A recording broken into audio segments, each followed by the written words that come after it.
right?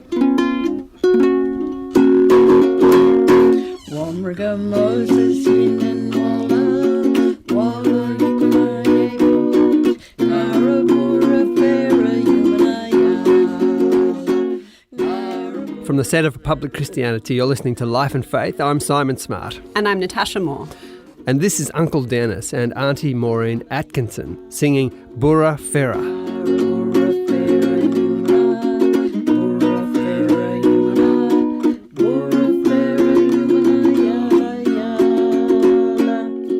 This song was brought to Aboriginal people in Cummeragunja by the Fisk Jubilee Singers, an African-American gospel choir who were touring out here a little while ago, back in the 1800s. It's based on the well-known Bible story of Moses and the children of Israel fleeing Egypt and crossing the Red Sea. And it made such an impression on the Aboriginal people who heard it that they asked if they could translate it into their own language. The Fisk Jubilee Singers, of course, said yes. You see a word there called Yumana, that simply means people. Burra Fera is Big Boss Pharaoh. So you can get the connection there. Pharaoh was chasing the people and they crossed the Red Sea. I learned this when I was a boy. I'm 73, 72 or something like that. Right. Now, so that's a long time ago. We'll hear plenty more from Uncle Denis and Auntie Maureen as we take a look at reconciliation and what this means for Aboriginal people living in Australia. Every year, National Reconciliation Week celebrates and aims to build on the relationship between Aboriginal and non-Aboriginal Australians. It kicks off on the 27th of May, the anniversary of the 1967 referendum. This is when 90% of Australians, an overwhelming majority, voted to allow the Commonwealth to create laws for Aboriginal people and to include Aboriginal people in the census.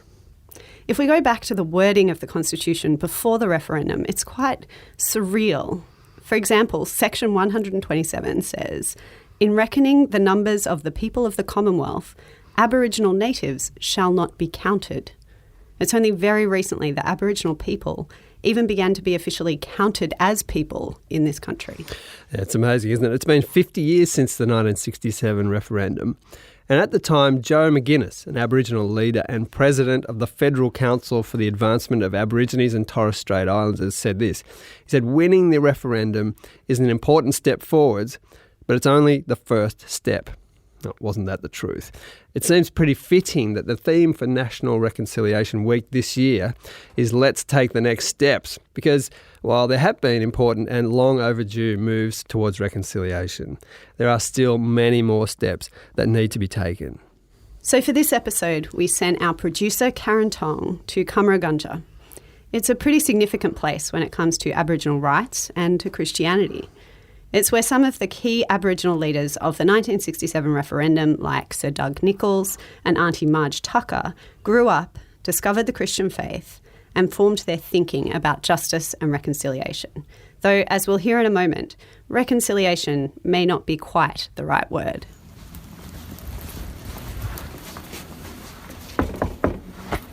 There's a single dirt road into Cummeragunja and no house numbers. So I've parked on the side of the road to try and figure out where Uncle Denis and Auntie Maureen live. I've tried to call them a couple of times, but they're not answering the phone. A woman comes out of a house close to where my car's parked and asks me what I'm doing. So I tell her who I'm looking for. Uncle Denis, she points towards a house across the road. He's just over there, with the caravan out the front. Hello, are you Auntie Maureen? Yes, I am. Hi, I'm Karen. Karen. Are you expecting me? I'm here to do an interview with both of you and Pastor Denis, do you know it's the 15th today? And It turns out I've arrived a day earlier than they expected. But that doesn't faze Uncle Denis and Auntie Maureen. They welcome me into their home. Well, I'm classed as an elder in this area. So as an elder, I welcome you to this country. Within minutes of meeting Uncle Denis, he's telling me all about Cummeragunja, how his grandfather was born here and lived here his whole life, how his father was born here and went to school here, but he left and never wanted to come back. There's nostalgia in his voice, but also pain. Cummeragunja was one of the Aboriginal reserves set up by the Australian government in 1881. Most of the original residents moved there from Maloga Mission, a few miles away, where the missionary Daniel Matthews and his wife Janet had established a place of refuge for local Aboriginal people. But the reserve wasn't quite the same. One of the worst things about Cummeragunja, and this was true back in Denis's dad's time, was the manager. Like my father, he used to tell me about his early days. And as a young man, or everyone on Cummeragunja had to have a letter from the manager to be able to go out the gate. If they wanted to go and work somewhere or go and visit someone else in another town, they had to have a letter from the manager. Yeah. And then when they came back, they had to report to the manager and that sort of thing. Denis also tells me that there was this manager who used to carry a gun. He wouldn't let anyone else carry one though, but that was probably a good thing. They would have done away with him, Uncle Denis says, because he was a cruel man. But, as I'm about to find out, there is light and shade in the history of this place. My name is Denis Atkinson. I am Christian. As a matter of fact, I'm a retired pastor. I was a pastor for about 35 years. Now living on Cummeragunja, which is my ancestral home. Retired here and enjoying life. And God has been good to me all those years. When Cummeragunja was established, a lot of the Aboriginal people who moved there were already Christians, including Uncle Denis's great-grandfather. And Cummeragunja became like a big Christian centre. Everyone went to church, and they even now talk about the Cummeragunja choir, which was like over 100 people singing. And they used to travel around singing. My great-grandfather was actually a preacher, Edgar Atkinson. He was an evangelist preacher. Plus his brothers were also preachers, so Christianity was a big thing on Cummeragunja. It was a Christian place.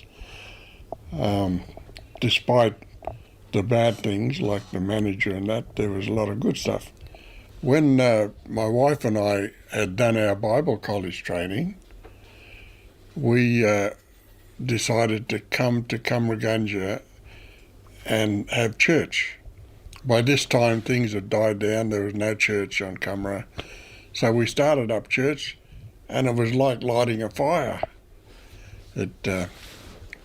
Just about everyone came to church. The hall wasn't big enough to keep everyone, put everyone in there. I played guitar and they would sing so loud and so lovely that I couldn't hear my guitar playing. It was, really good memories like that. It was also the place where many successful Aboriginal leaders and activists grew up, including Sir Douglas Nicholls, the first Aboriginal person to be knighted, or, as he was better known, Pastor Doug. By the way, he didn't like being called Sir Doug Nicholls. Pastor. Yeah, he wanted to be known as Pastor Doug. And we called him Uncle Doug. He had a lot of influence on me because I saw him as not just a pastor, but he was an Aboriginal pastor. So, that was something that I wanted as well as a young person. He never preached with notes. He would prepare a message and use his Bible, but he would never look at notes. He'd remember them beforehand. I never could do that. I tried, but couldn't quite make it. Pastor Doug's Christian faith played a crucial role in his fight for justice for Aboriginal people. He loved his people. And that's the sort of person he was. If it had to do with his people, he was there,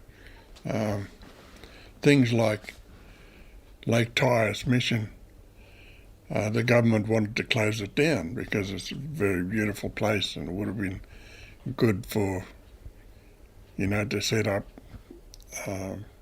some sort of resort or whatever there. They wanted to close it down. And the people said, no way, and they marched. Well, Sir Doug was there marching with them. So, yeah, that sort of thing. He was interested in what was good for the people. Pastor Doug was one of the leaders of the 1967 referendum, a successful campaign to amend two rather bewildering clauses in the Constitution, changes that would finally allow for the recognition of Aboriginal people. They won by a landslide. 90% of Australians voted yes for changes that would allow the Commonwealth Government to make laws to help Aboriginal people and for Aboriginal people to be counted in the national census. Campaigns like the referendum, Pastor Denis says, signalled a shift in the way Aboriginal people fought for justice. In the past, we're talking the earlier years of Australia's colonisation, many Aboriginal people resisted the early settlers and a lot of people died. But then there came a time in my father's time and Uncle Doug's time, when they were young, where there was a turn, there was a different mindset in that if we don't try and get along with these people, we're finished, we're going to die out. So there was a change, and so instead of fighting against the system, they said, let's join it. Let's work, let's get jobs, let's do the best we can in the white man's world. We're never going to have our nation back. Let's try and get the best we can for our Aboriginal people, so at least we survive. And I'm pleased that happened. Otherwise, we wouldn't have survived. Aboriginal people would have died out in the reserves. So for a lot of Aboriginal people, the referendum wasn't such a big thing. But for many it was. It helped with the way that Aboriginal people were accepted by non-Aboriginal people. That's what it did. It sort of broke down some barriers there. Maybe this is how Pastor Doug felt about the referendum as well. He knew that it would be a significant, but largely symbolic win. In an interview with an ABC reporter in the lead up to the referendum, he was asked, in real terms, what would a yes vote mean? That's the magic question, he answered. Regardless, he never gave up the fight. It was only in his final years, after his wife passed away, that Pastor Doug retired.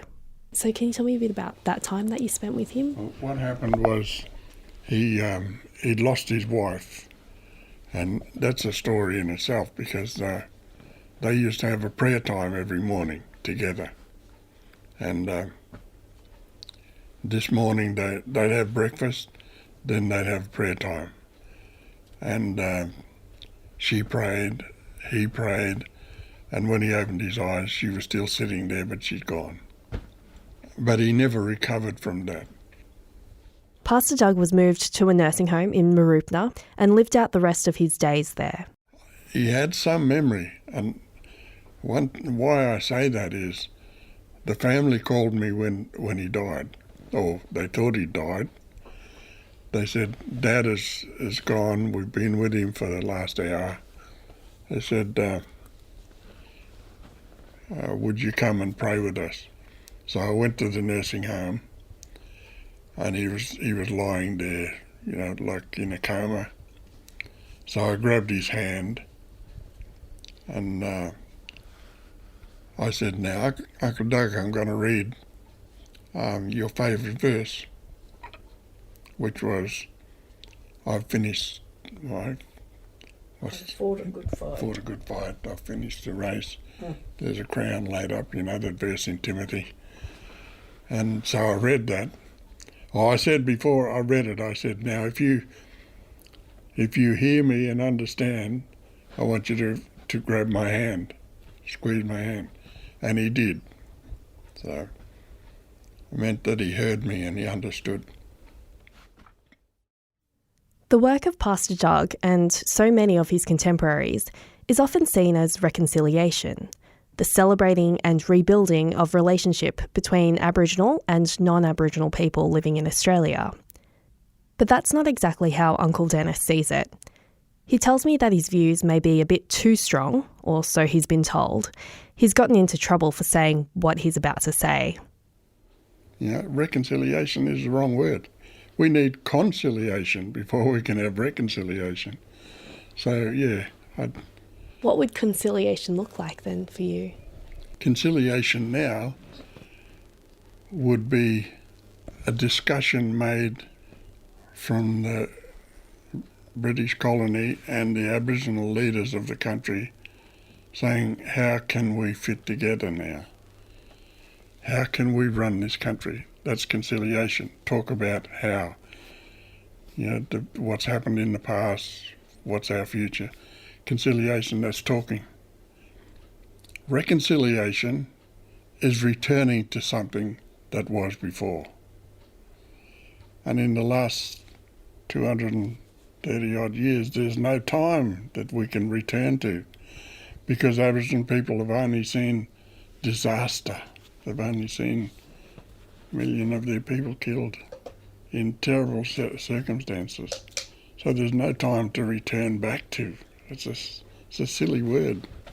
When the British came, that's when conciliation should have happened.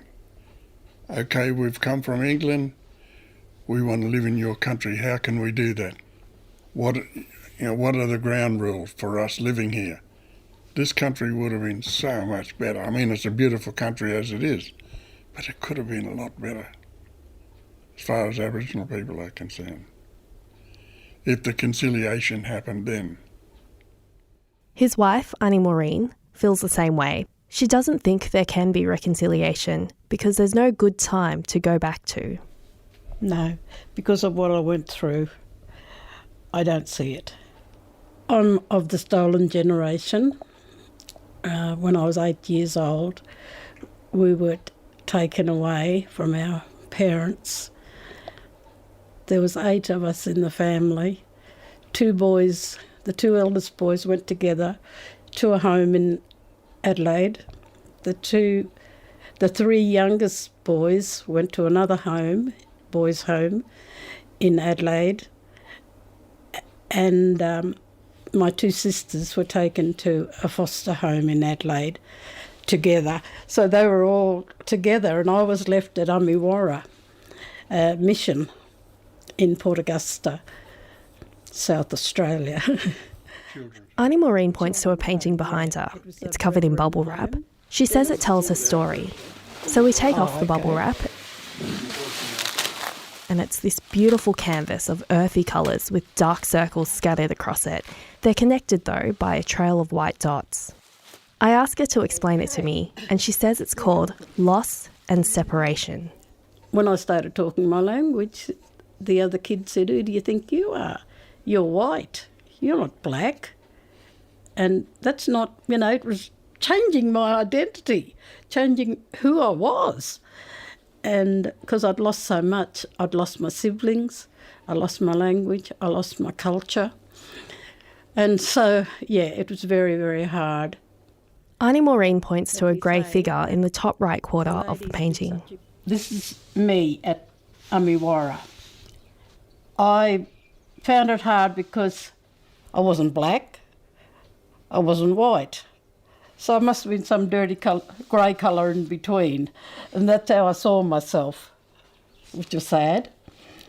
When my brothers and sisters were taken away, down the bottom there, that's the 2 eldest boys together, the 3 youngest boys together, and my sisters together at a foster home. They wanted the foster mother to take me as well. And she said, "Oh no, I can't take her. I just want the 2 pretty young ones." How did that make me feel? And because we were in the mission, we weren't allowed to be inside at all. We had to play outside all day. But there were times when I needed to get away. And there was one little dark spot, a little room. She's pointing at a little black circle next to the grey figure. And we weren't allowed inside, but I'd go there. And that's my time to mourn my family. I'd just sit there and rock backwards and forwards, just missing them so much. And yeah, it was hard being there, but it became easier for me because I had the Lord Jesus, and he was always there for me. When I ask Uncle Denis if there's been any sort of conciliation, any at all, he says no. But then, after a long pause, he says, One good thing that has happened in this country as far as Aboriginal are concerned, as far as I'm concerned, is that the British brought the gospel. We wouldn't have known about salvation if it wasn't for those British missionaries who came. And I'm not talking about all the British people who came, but there was one or two in there that came who had a heart for the people, and they brought the gospel. I'm so pleased they did, because I now have eternal life. Wouldn't have had that before. So it's worth it all. This country's only, well, I shouldn't say only, it's a beautiful country, and used to be controlled by Aboriginal people, but it's only temporary. Heaven is eternal. That's what's more important. Oh, Helen. This used to be our kindergarten, but it's now being used by the Land Council office. But it's a pity, because like 20 years ago this was really a picture. This was our old folks' home, and now look at it. They said they couldn't get government funding to keep it going. That's a pity. I'm sitting in the back seat of Uncle Denis's car. We're going for a drive around Cummeragunja. The old folks' home he's just mentioned, it's a hollowed out shell of a building. No windows or doors. It's beige walls tagged with black graffiti. This corner here is where the old church used to be, and it was left vacant so the church could be built, but the Land Council won't allow the church to be built. Oh, do you know why? No, they don't see that it's important. Out of all the vacant plots of land in Cummeragunja, this one definitely hits Uncle Denis the hardest. A little further down the road, I take a look out the window and see an overgrown field. The grass is knee-high at least. On our right here we used to have basketball and netball courts, football ground over there. All dilapidated, all left vacant. I'd love to see it flourishing again like it used to be. But I think the government would like to see Cummeragunja closed down.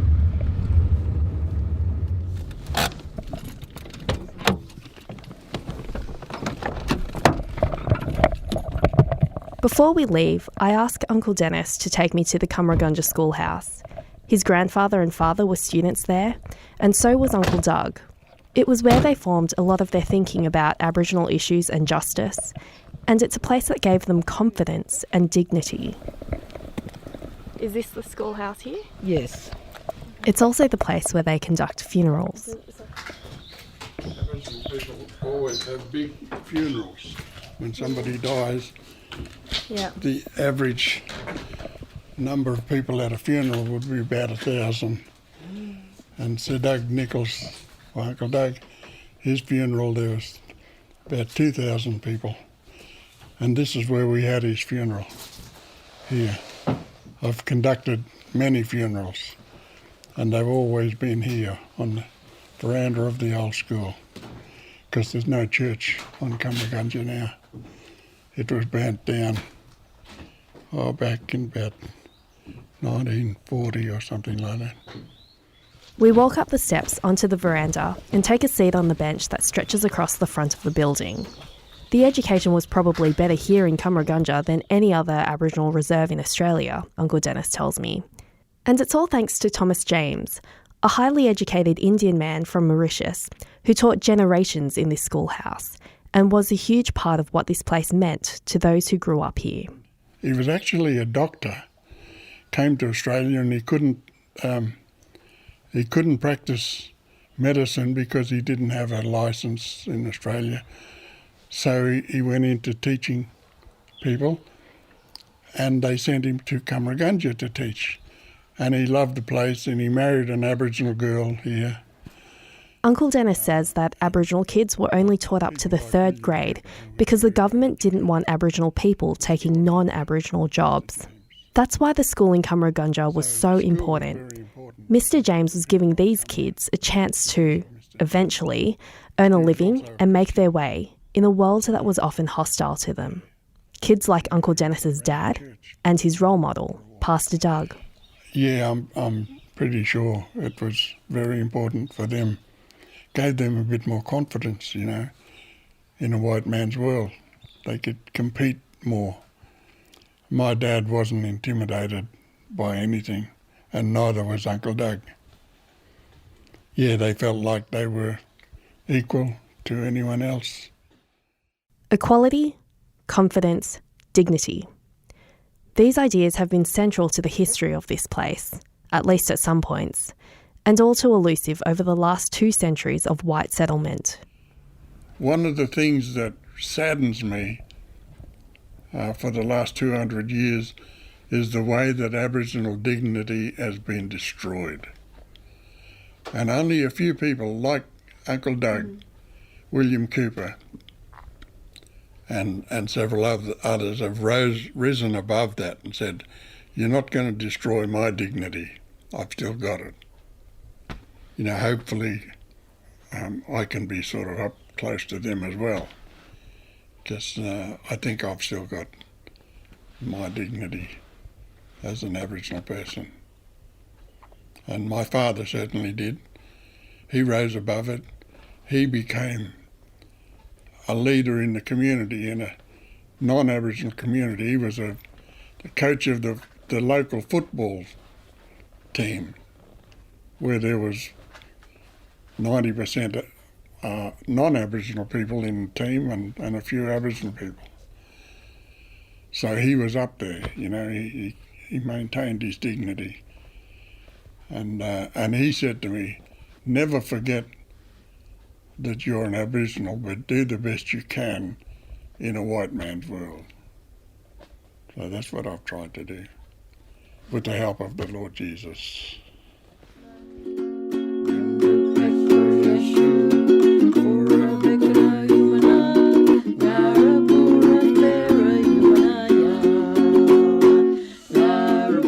You're listening to Life and Faith from the Centre for Public Christianity. For Reconciliation Week, our producer Karen Tong is bringing you stories from Cummeragunja and Shepparton on either side of the New South Wales-Victoria border. Shepparton is the site of a mural featuring the faces of William Cooper and Sir Doug Nicholls, 2 giants in the history of reconciliation or conciliation between Aboriginal and non-Aboriginal people in Australia. Hello. Hi, I'm Karen. You must be Uncle Boydie. Right. Hi, it's nice to meet you.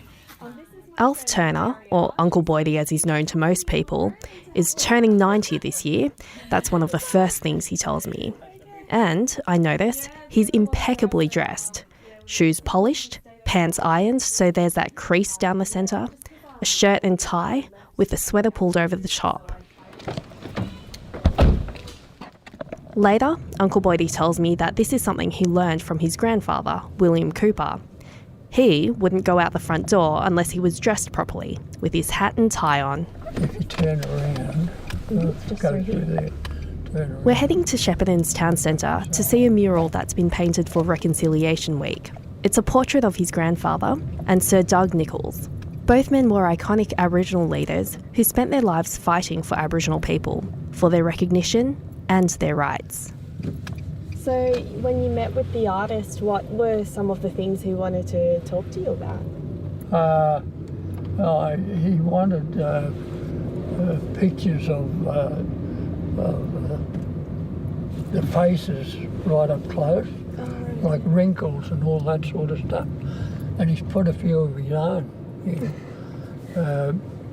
But it's knowing both those men, it's a dead spit on. Yeah. Very like, the likenesses are very good. What was it like to see it the first time? Oh, terrific. Yeah. Never thought that would happen. On the drive, Uncle Boydie starts to talk about going to school in Cummeragunja, at the old schoolhouse there, just like his grandfather and Uncle Doug before him.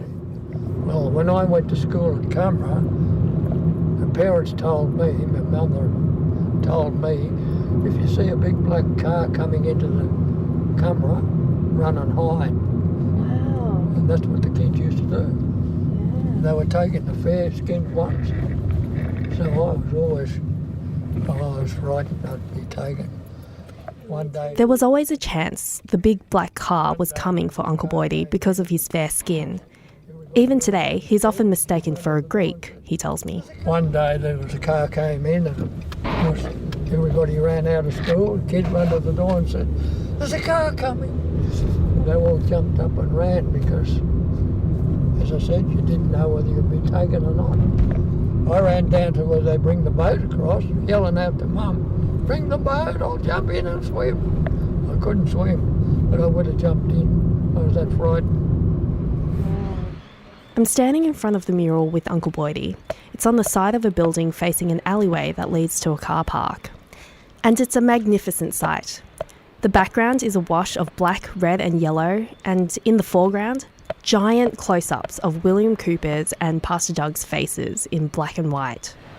Can you just tell me like a little bit about what these two men mean to you? Oh, well, both of them mean a lot to me now. I didn't realise it at the time. But they were two Christian men that fought pretty hard for their Aboriginal people. And I think that what they did in their day is coming to pass today. What did they want to see for Aboriginal people that you think has happened today? Well, grandfather William Cooper always wanted to be his people to be drawn into the outside communities, and that never happened until the past few years now. It's happening today, and I think that if they were here, they would be very pleased about that. Both men fought for the same thing.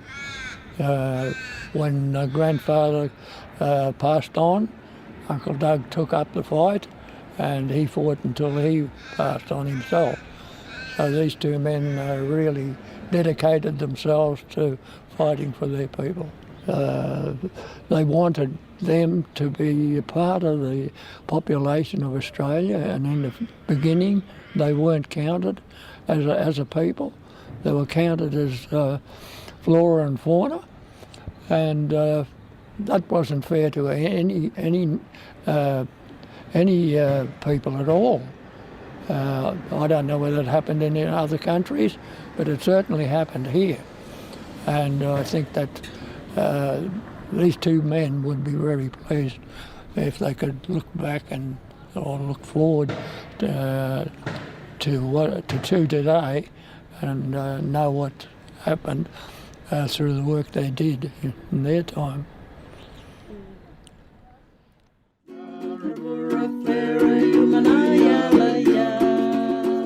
From the Centre for Public Christianity, you've been listening to Life and Faith with Simon Smart and Natasha Moore.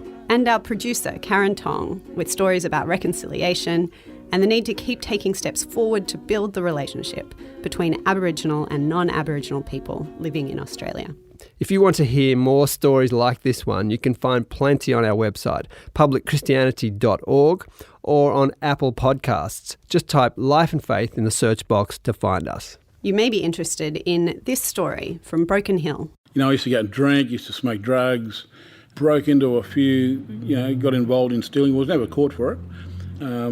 I suppose they were a rite of passage, some of those things, into adulthood. And it wasn't until a group of young people come to Dubbo from Aboriginal Bible college, and I had seen in them something that I didn't see in anyone else. Next week, as large parts of the world become more religious, why is it that in the West, more and more people claim no religion? Join us then.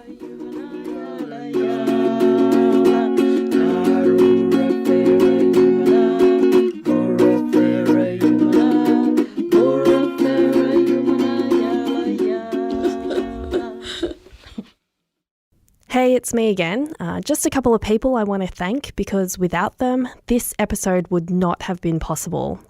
First, Matt Andrews. He brought this story to us and put me in contact with Uncle Denis, Auntie Maureen and Uncle Boydie. This is a voice message he left me on the morning I drove to Cummeragunja. Hey Karen, it's Matt Andrews, just calling from Sydney. I know you're on country this morning and you're about to meet Pastor Denis and Auntie Maureen, some of the most magnificent people in one of the most magnificent parts of the country, and you'll never forget today. Also my friend Valeria Saglambene. We clocked up more than 1,500 kilometres over 3 days together on the road to get to all the interviews. Here's a bit of our conversation after visiting Cummeragunja. I know when we were driving onto Cummeragunja Drive, and we both, I think, felt like crying for some reason. Yeah, I could breathe the atmosphere. I could feel that was a special place. Yes, and it was weird because it was like we just turned onto the road, like on the road just outside, nothing. Very true. And we were just, 5 minutes before we were just talking about Italy. And then a few minutes of silence, and then the atmosphere changes suddenly, very suddenly. I don't know what happened. Yeah. And Uncle Boydie, who, by the way, was really excited to show us his pet cockatoo. He's coming in. Good boy. Good boy. Hello. Yes, that's the pet cockatoo saying hello. And finally, Uncle Denis and Auntie Maureen. They were so generous with their time, not only in speaking with us and showing us around Cummeragunja, they sang a couple of songs for us as well. And here's one of them. When I was in the mission, we weren't allowed to speak our language, but the missionaries, I thought they were pretty smart. They taught us choruses in language. But I put one together with Pitjantjatjara, wasn't it? Mm. I heard these Māori people singing and I said, can I put Aboriginal words to that? And they said, go ahead and do it. And this is it. We're going to sing it for you. You started us now.